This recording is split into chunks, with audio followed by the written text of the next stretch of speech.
Assalamualaikum warahmatullahi wabarakatuh. Nama saya Aminatul Zahroh, NIM digit terakhir 2012.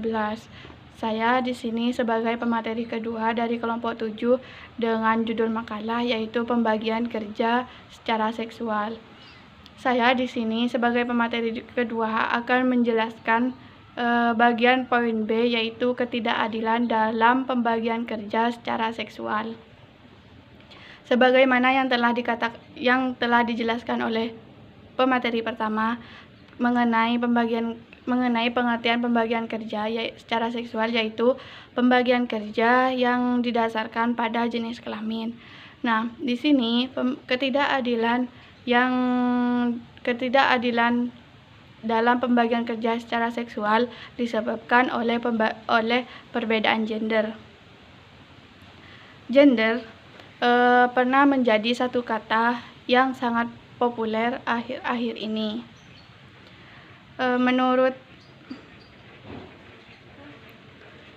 Mansur Fakih mengatakan bahwa gender adalah suatu sifat yang melekat pada laki-laki ataupun perempuan yang dikonstruksikan secara sosial ataupun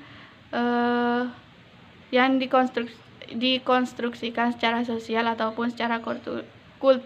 Hal ini jelas berbeda dengan konsep jenis kelamin yang lebih dikonsentrasikan pada anatomi biologi manusia dan memang telah ditentukan secara terberi. Konsep gender ini menyangkut dua hal, yaitu antara feminitas dan maskulinitas.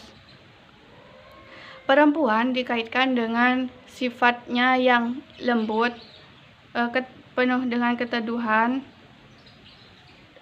lemah dan emosional, dan lebih mengandalkan insting.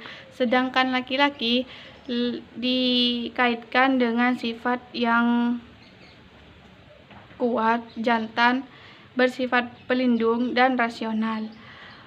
Perempuan dalam masyarakat juga mendapat stigma atau label-label yang sering merugikan perempuan seperti cerewet, tukang ngerumpi, emosional, tidak rasional, pesolek, penakut, sehingga pekerjaan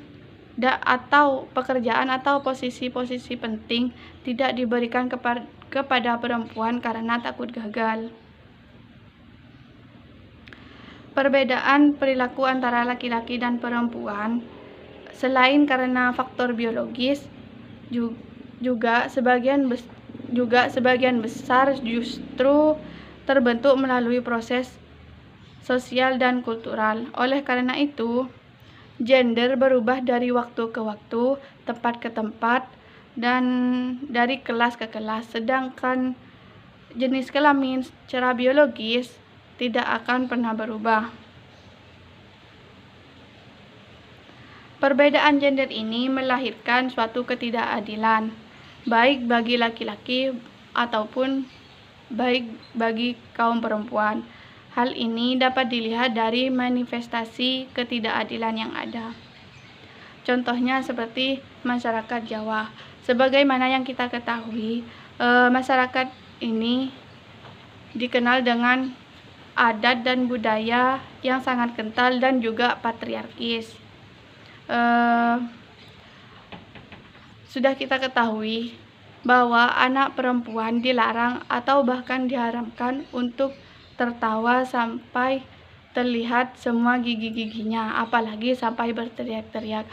Hal itu dianggap pamali oleh masyarakat Jawa. Sebaliknya, perempuan itu harus bersikap manis, lemah lembut, dan tunduk terhadap apa yang dikatakan oleh ayahnya. Lingkungan yang lebih luas seperti misalnya keluarga besar dan juga tetangga-tetangga juga seperti memiliki peran dan juga kewajiban untuk ikut serta membentuk dan mendidik anak perempuan. Budaya patriarki inilah yang berperan besar untuk terus menyudutkan perempuan dengan peran gendernya. di mana tampaknya sudah ditentukan sepenuhnya oleh konstruksi sosial dan kultural yang patriarkal.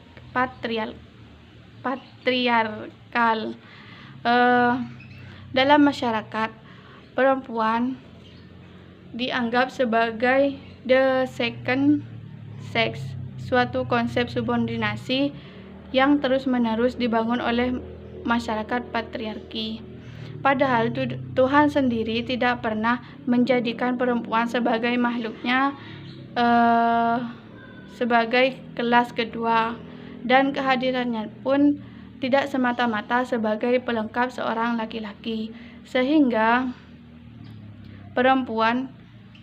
hal tersebut mengakibatkan perempuan kurang memiliki akses untuk peningkatan kualitas hidupnya, misalnya seperti pada akses pendidikan, ekonomi, sosial, politik, dan juga bidang-bidang lainnya. Hal tersebut tentunya bertentangan dengan semangat yang dibangun oleh Caroline Moser yang mengatakan bahwa persoalan wanita itu menyangkut 3 peran, yaitu peran sosial, peran politik, peran sosial, domestik, dan juga publik. Perempuan juga memiliki hak terhadap ketiga wilayah tersebut.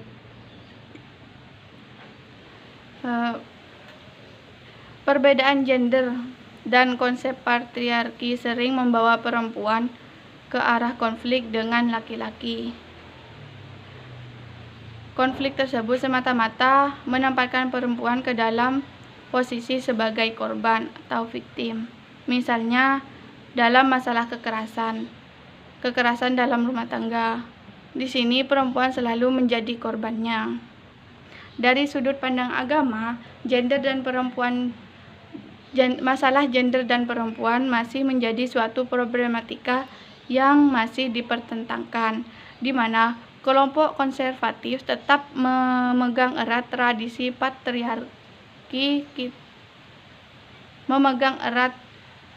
tradisi penafsiran kitab suci dan ajaran agama yang didominasi oleh semangat patriarki, sehingga hasil penafsiran mereka sangat kental dengan nafas patriarki dan mendiskriminasikan perempuan. Sejarah pembagian kerja secara seksual menunjukkan bahwa pada suatu masa perempuan ini pernah lebih penting dan juga pernah lebih berkuasa dibandingkan laki-laki. Arif Budiman mengutip pendapat Ernestine Friel, seorang ahli antropologi, sebagai berikut. Di dalam masyarakat primitif, perempuan lebih penting daripada laki-laki. Pada masyarakat, ketika manusia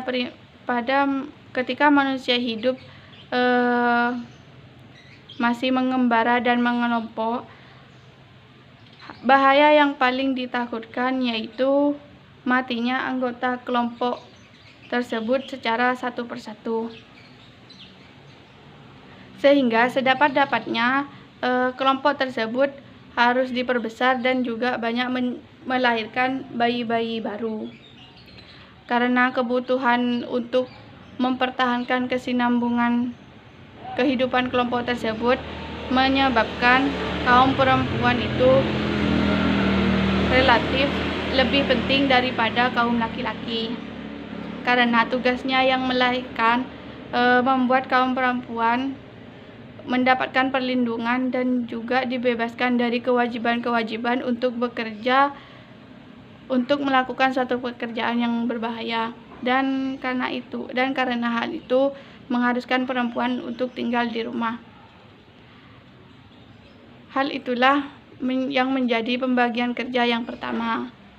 Dan juga sejarah juga mencatat bahwa pembagian kerja secara seksual disebabkan oleh kebutuhan keluarga dan masyarakat, bukan disebabkan oleh suatu kekuasaan oleh kaum yang satu kepada kaum yang lainnya.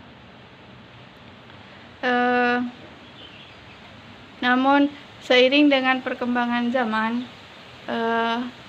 seperti yang dikatakan Bill Gates, kita ini sekarang sudah hidup pada web lifestyle atau gaya hidup internet, dan juga web work style, yaitu gaya kerja internet, di mana pada perkembangan ini perempuan akan diuntungkan. Dengan memanfaatkan teknologi informasi, perempuan juga bisa bekerja dari rumah dan juga menghasilkan gaji. Tidak hanya laki-laki yang bisa bekerja dan juga mendapatkan gaji, tetapi perempuan juga bisa mendapatkan gaji dengan bekerja dari rumah menggunakan internet. Terima kasih. Mungkin itu saja penyampaian materi bagian saya. Kurang lebihnya saya mohon maaf. Wassalamualaikum warahmatullahi wabarakatuh.